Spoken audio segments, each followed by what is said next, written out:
sin is not a problem today, वो बहुत बड़ा झूठ है ये सदी का। sin is the only problem, और प्रॉब्लम है ही क्या? अगर sin प्रॉब्लम नहीं तो कौन प्रॉब्लम है? शैतान। शैतान प्रॉब्लम नहीं, sin प्रॉब्लम। एक शरीर तो है पंगा, और पंगा क्या है? और कोई पंगा नहीं। अगर शरीर आपके काबू में है, आपने पवित्र आत्मा पा लिया, तो शैतान तो आपके शब्दों से भागेगा। गलातिया 5 उसकी 17 आयत में लिखा, क्योंकि शरीर आत्मा के विरोध में और आत्मा शरीर के विरोध में लालसा करता है, ये एक दूसरे के विरोधी हैं, इसलिए कि जो तुम करना चाहते हो वो ना करने पाओ। हम ऐसा सोचते हैं कि शैतान हमारा सबसे बड़ा एनिमी है, जो कि ठीक है वो एनिमी है, लेकिन उसका हमारे ऊपर कोई भी अधिकार नहीं। बाइबल ऐसा कहती है हमारा एनिमी जो हम करना चाहते हैं उससे रोकने वाला है, वो हमारा शरीर है। आज जो रुकावट है, मैंने एक व्यक्ति को बोलते हुए सुना कि sin is not a problem today, कि सिन प्रॉब्लम है ही नहीं। तो फिर क्या प्रॉब्लम है अगर सिन प्रॉब्लम नहीं है? तो पूरी बाइबल, पूरी पौलुस की पत्रियां इन चीजों से भरी हुई कि उसने कैसे चरित्र के साथ, करैक्टर के साथ तिमुथियुस को और अपने स्पिरिचुअल सन्स और डॉटर्स को और अपने लोगों को, कलीसियाओं को जो उसने स्थापित की थी, उसने एक अच्छे चरित्र के साथ चलने के लिए बोला। मैं पूरी दुनिया घुमा हूं, मैंने लोगों को बड़े बड़े वरदानों के साथ यूज होते देखा, ऐसे भी लोग देखा जो करैक्टर के बिल्कुल ढीले हैं लेकिन वरदान उनमें काम कर रहे हैं, और मैं पर्सनली उनको जानता हूं। और ऐसे भी लोग हैं जो वरदान भी उनमें काम करते हैं लेकिन वो करैक्टर के भी पक्के हैं। बाइबल ऐसा कहती है कि शरीर जो है वो आत्मा, और आत्मा जो है वो शरीर के विरोध में। जब हम प्रार्थना करने के लिए बैठते हैं, कौन रोकता है हमें? शरीर। जब हम फास्टिंग करते हैं, कौन पंगा लेता है? शरीर। किसको भूख लगती है? शरीर को। पवित्रताई में चलना चाहते हैं, कौन रोकता है? वही आंखें, वही शरीर, वही माइंड, वही सोच, वही इमेजिनेशंस। क्यों रोकता है मालूम? कहता है ताकि जो तुम करना चाहते हो वो ना कर पाओ। क्योंकि पवित्र आत्मा ने आपको कुछ काम करने के लिए दिए, ये आप जानते हैं। हर एक क्रिश्चियन जानता है, हर एक व्यक्ति जानता है, और हर एक व्यक्ति जो परमेश्वर में है और बपटाइज हो चुका है, पवित्र आत्मा पा चुका है, वो जानता है कि एक खास मकसद के तहत परमेश्वर ने उसको रखा है। जिस तरह बाइबल कहती, जब नमान कोढ़ी हुआ तो बाइबल कहती वो प्रतिष्ठित था, बड़ा अच्छा था, बड़ा अमीर था, धनी था, परंतु जब बट आ जाता है, परंतु आ जाता है आपकी सारी ब्लेसिंग्स, कि ये इंटेलिजेंट बहुत है, ये बहुत पढ़ा लिखा है, लंबा है, ऊंचा है, पर ये नशा करता है। ये पर जो है वो बंदे की सारी क्वालिटीज को खत्म कर देता है। उसी तरह से नामान की सारी क्वालिटीज को कोढ़ ने एक तरह ओवरकम कर दिया, और बाइबल कहती उस छोटी लड़की ने उसको कहा, काश तू मेरे देश में किसी परमेश्वर के नबी के पास होता तो वो तुझ पे हाथ रखता और तुझे चंगा कर देता। अब वो एक छोटी सी लड़की जिसको परमेश्वर ने एक गवाह के रूप में यूज किया, उसकी शुरुआत छोटी हो सकती, आपकी लाइफ में आपकी बिगिनिंग छोटी हो सकती, आपकी बिगिनिंग के कुछ साल छोटे लेवल पे हो सकते हैं, लेकिन वही तो तरीका है परमेश्वर का इस्तेमाल करने का। दाऊद को परमेश्वर ने उसी तरह से यूज किया। बाइबल कहती कि उसको भेड़ और बकरियों के साथ उसने चराने के लिए भेजा, और बाइबल कहती परमेश्वर ने उसे इस्तेमाल किया। यही तो वे था, यही तो तरीका था परमेश्वर का उसको यूज करने का। बाइबल ऐसा कहती है कि परमेश्वर आपको उसी ट्रेनिंग के जरिए, उसी ड्यूटी के जरिए, उसी काम के जरिए आपको इस्तेमाल करते हैं। और आपको ये बात मालूम है कि जिस जॉब को, जिस काम को, जिस पोजीशन को परमेश्वर ने आपको दिया, वो एक बिलीवर की हो, वो किसी भी चीज पे हो, आप जानते हैं कि उस पोजीशन पे आपका एक स्पेशल टास्क है जो आपने परफॉर्म करना है, आपकी एक स्पेशल असाइनमेंट है जो परमेश्वर ने आपको दी है।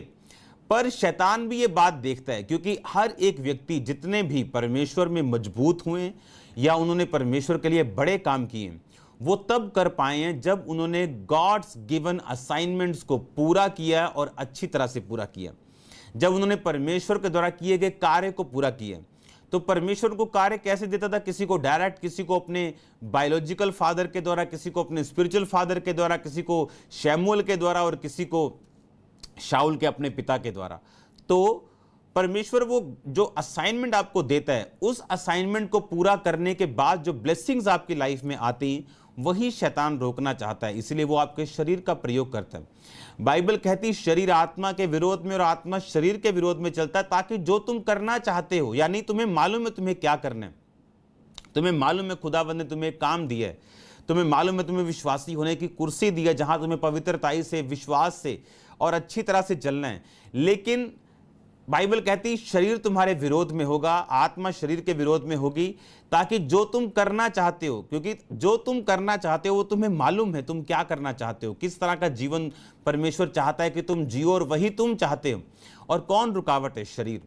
और जब इस शरीर के ऊपर हम कब्जा करते हैं, जब इस शरीर के ऊपर, इस सिन के ऊपर, इस पाप के ऊपर, जो व्यक्ति बोल रहा था sin is not a problem today, वो बहुत बड़ा झूठ है ये सदी का। Sin is the only problem, और प्रॉब्लम है ही क्या? बाइबल तो ऐसा कहती है, शैतान, बाइबल परमेश्वर ने कहा शैतान को मैं गिरा हुआ देख रहा हूं, उसकी शक्तियों को तुम्हारे वश में मैं देता हूं, तो वो तुम्हें किसी वस्तु से हानि नहीं होगी, वो तुम्हें नुकसान नहीं कर सकता, तुम्हें उससे डरने की जरूरत नहीं, तुम उस पर कब्जा करोगे, तुम लताड़ोगे, तुम कुचलोगे, तुम ऐसे ऐसे मारोगे, सांपों को उठा लोगे, उसकी तो परमेश्वर ने औकात ही जीरो कर दी। तो फिर प्रॉब्लम क्या है आज? अगर सिन प्रॉब्लम नहीं तो कौन प्रॉब्लम है? शैतान। शैतान प्रॉब्लम नहीं है, सिन प्रॉब्लम है। इसने यहां नहीं कहा कि शैतान आत्मा के विरोध में और आत्मा शैतान के विरोध में काम करती है ताकि जो तुम करना चाहते हो ना कर पाओ। उसने कहा तुम्हारा ये शरीर, अब्राहम की आशीषों का डिले होने का कारण क्या था? उसका शरीर, उसका उस औरत के साथ, उसकी नौकरानी के साथ सोना, ये उसका प्रॉब्लम थी। और बाइबल कहती है उसकी वजह से वो लेट हुआ, उसकी वजह से उसके घर में डिवीजन हुई, विभाजन हुआ। आज भी शरीर का जन्मा, आज भी आत्मा के जन्मे को सताता है। आज भी वो लोग जो इश्माइल के वंशज हैं अरब देशों की तरफ, आज भी वो उन लोगों को सताते हैं जो आत्मा के जन्मे थे, इजरायली लोग। एक शरीर तो है पंगा, और पंगा क्या है? और कोई पंगा नहीं। अगर शरीर आपके काबू में है, आपने पवित्र आत्मा पा लिया, तो शैतान तो आपके शब्दों से भागेगा, वो आप पे कब्जा नहीं कर सकता। वो जितनी मर्जी ट्राई कर ले, 10 लाख बार ट्राई कर ले, 10 में से 10 लाख बार वो फेल हो जाएगा, कुछ नहीं कर पाएगा, जब तक आप बोल बोल कर उसे मौका नहीं देंगे कि ये बड़ा बड़ा है जी, बड़ा सुंदर है जी। उसकी जब तक आप प्रशंसा नहीं करेंगे तब तक वो कुछ नहीं करेगा। आपके शब्दों से वो काम करता है, वो खुद कुछ नहीं कर सकता। आपको वो सिर्फ डराता है, आपको धमकाता है, झूठ बोलता है आपको कि ये बीमारी मेरे कारण है, और आप अंगीकार करना शुरू कर देते कि ये शैतान के कारण है, और इसी बात से आप फंस जाते हैं, क्योंकि जब आपने वर्ड्स बोल दिए, आप उसके बाद परमेश्वर भी आपको कुछ नहीं कर सकता। और बाइबल कहती है शरीर आत्मा के विरोध में काम करता है। क्यों? कि अब्राहम क्या करना चाहता था? वो परमेश्वर में चलना चाहता था। परमेश्वर की ये परफेक्ट प्लानिंग नहीं थी कि उसको 25 साल के बाद बेटा दे, लेकिन जब वो 90 साल का था तब भी इसका मतलब वो परफेक्ट नहीं था कि अपनी औरत के कहने पर उसने हाजरा के साथ एक बेटे को पैदा किया। ये परमेश्वर का परफेक्ट प्लान नहीं, ये शरीर का प्लान था।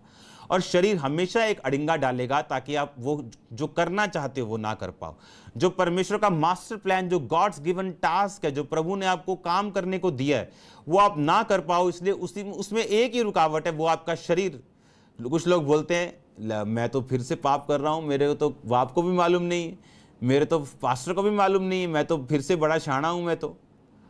अरे तुम मूर्ख हो, तुम मूर्ख हो, तुम अपने आप को धोखा दे रहे हो, तुम अपने फ्यूचर से खिलवाड़ कर रहे हो, तुम परमेश्वर के गॉड्स गिवन टास्क को तुम पीछे रख रहे हो, और तुम्हारी ब्लेसिंग्स अंधेरे में है, उन पे धूल जम चुकी।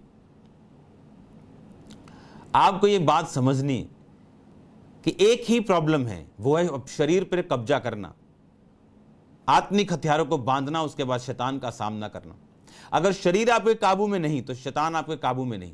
अगर ये शरीर आपके काबू में है, आपकी भूख आपके काबू में है, आपका खाना आपके काबू में है, आपकी प्रार्थना आपके काबू में है, आपकी आंखें, आपका हाथ, आपके इमोशंस आपके काबू में हैं, शैतान आपके काबू में है। अगर हम फास्टिंग करना सीख गए, पवित्रताई में चलना सीख गए, प्रेयर करना सीख गए, फायर प्रेयर करना सीख गए, तो हम उन कामों को करते रहेंगे जो परमेश्वर ने हमें दिए, और परमेश्वर उन कामों के जरिए उन्हें एक दरवाजा बना के आपकी लाइफ पर ऐसे कार्य करेगा जिससे आप परमेश्वर के हाथ को देखने पाओगे, वरन दूसरे लोग भी परमेश्वर के हाथ को आपकी लाइफ के ऊपर प्रत्यक्ष रूप में विजिबिलिटी पूरा दिखने में दिखेगा उनको कि हाँ, परमेश्वर का हाथ इस व्यक्ति की लाइफ के ऊपर है।